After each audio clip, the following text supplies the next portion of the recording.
On pourrait croire qu'un message de vœux, c'est juste pour la forme, mais pas toujours. Aujourd'hui, on va décortiquer ensemble le message de fin d'année du syndicat Force ouvrière pour 2026. Et on va voir que derrière les paillettes, il y a en fait une vraie stratégie. Allez, c'est parti. Alors, tout commence sur une note très positive, très optimiste. Forcément, on est dans l'ambiance des fêtes. Mais attention, ce n'est pas juste pour faire joli. C'est une façon de mettre tout le monde dans un bon état d'esprit, de créer de la confiance avant de parler des sujets qui fâchent. Et c'est là que ça devient super intéressant. On peut se demander, mais quel est le rapport entre les guirlandes, les repas de fête et les négociations salariales? Comment est-ce que ça peut nous en dire plus sur l'avenir du travail? Eh bien, c'est justement la question qu'on va explorer. Là, on voit bien le changement de ton.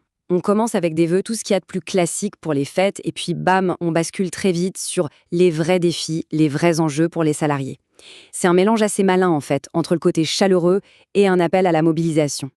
Pour poser le décor, le syndicat nous parle d'une scène que tout le monde connaît. Les rues qui brillent, les sapins, les repas en famille. C'est une expérience qu'on a tous en commun, non?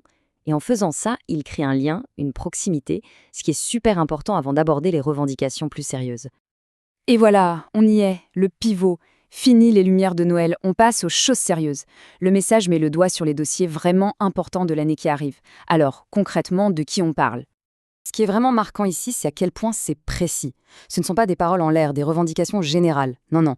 Le syndicat nomme des groupes très spécifiques. On parle des agents des collèges, du personnel des routes, des équipes en laboratoire et aussi des assistants familiaux. Et d'un coup, en faisant ça, les enjeux deviennent très concrets. Ça parle directement aux gens. Cette petite phrase, elle est super importante. C'est vraiment le cœur du message. Rien n'est écrit d'avance. C'est une façon de dire que l'avenir n'est pas une fatalité, qu'on n'est pas obligé de subir. En gros, ça dit aux salariés, on a le pouvoir de changer les choses. C'est un véritable appel à se bouger, à s'engager, parce que c'est ça qui peut faire la différence. Et là, on touche au nerf de la guerre. Le sujet numéro 1 pour 2026. Ce n'est pas juste un thème parmi d'autres, non. C'est la priorité absolue, le pouvoir d'achat. Le symbole de l'euro, là, il est on ne peut plus clair. L'enjeu principal, c'est l'argent. C'est s'assurer que quand on travaille, eh bien, ça paye, que ça permet de vivre correctement, tout simplement. Il faut bien comprendre ce que c'est le pouvoir d'achat. C'est une notion vraiment centrale en France. Ça va bien au-delà du chiffre en bas de la fiche de paye. Comme le dit le message, l'idée c'est que faire ses courses ou préparer un repas de fête, ça ne doit pas devenir un luxe. C'est une question de dignité, de qualité de vie au quotidien. Et pour que ça ne reste pas juste des belles paroles, le syndicat met sur la table 3 demandes bien concrètes. D'abord, revaloriser les primes. Ensuite, améliorer les titres restaurants. Et enfin, augmenter la part de l'employeur dans la protection sociale, c'est-à-dire la mutuelle et la prévoyance. Ce sont des choses qui ont un impact direct et rapide sur le portefeuille.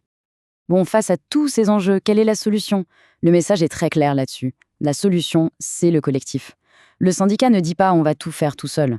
Au contraire, il appelle à se rassembler, à unir les forces. Cette phrase, elle résume vraiment tout. 2026 sera ce que nous en ferons ensemble. Ça veut dire que rien n'est gagné d'avance. Le succès, ça dépendra de la capacité de tout le monde à se serrer les coudes et à agir ensemble. C'est un rappel que la vraie force d'un syndicat, eh bien, ça vient des gens sur le terrain. Et le message ne reste pas flou. Il explique concrètement comment construire cette force collective. Il y a 4 points clés. 1. C'est syndiquer, évidemment. 2. Participer. 3. Soutenir les actions. Et 4. Un point super important, relayer l'info, faire circuler les nouvelles. L'idée, c'est que chaque petite action a son importance. Il y a aussi une idée très forte de solidarité dans ce message. Le syndicat a une pensée pour ceux qui bossent pendant que les autres font la fête. Il cite l'exemple des assistants familiaux. Et ça montre bien l'intention de défendre absolument tout le monde, sans laisser personne de côté. On arrive vers la fin et on voit bien comment la boucle est bouclée. On est parti de simples vœux de bonne année et on arrive à un objectif bien plus ambitieux, des conquêtes sociales. La vision est limpide. Une bonne année 2026, c'est une année où on obtient des avancées sociales. Et voici l'argument final, asséné avec force. C'est écrit noir sur blanc. Pour que 2026 soit une réussite, l'engagement syndical sera indispensable. En d'autres termes, sans un syndicat fort, pas de progrès possible. C'est présenté comme la condition essentielle. En résumé, la logique est assez simple et directe. Plus les gens s'engagent, plus le syndicat est fort. Et plus le syndicat est fort, plus il peut obtenir de meilleurs droits, de meilleurs salaires et de meilleures conditions de travail pour tout le monde. C'est vraiment ça l'idée centrale à retenir. Et tout ça, ça ouvre sur une question un peu plus large. Ce message, c'est un cas d'école de communication stratégique. Alors on peut se demander, Quand un moment de fête, de partage, devient aussi un outil pour mobiliser et fixer un cap, quelles sont les nouvelles possibilités qui s'ouvrent? Quelles nouvelles formes d'action et peut-être de victoire deviennent possibles pour les travailleurs, que ce soit ici ou ailleurs? C'est une question intéressante à garder en tête.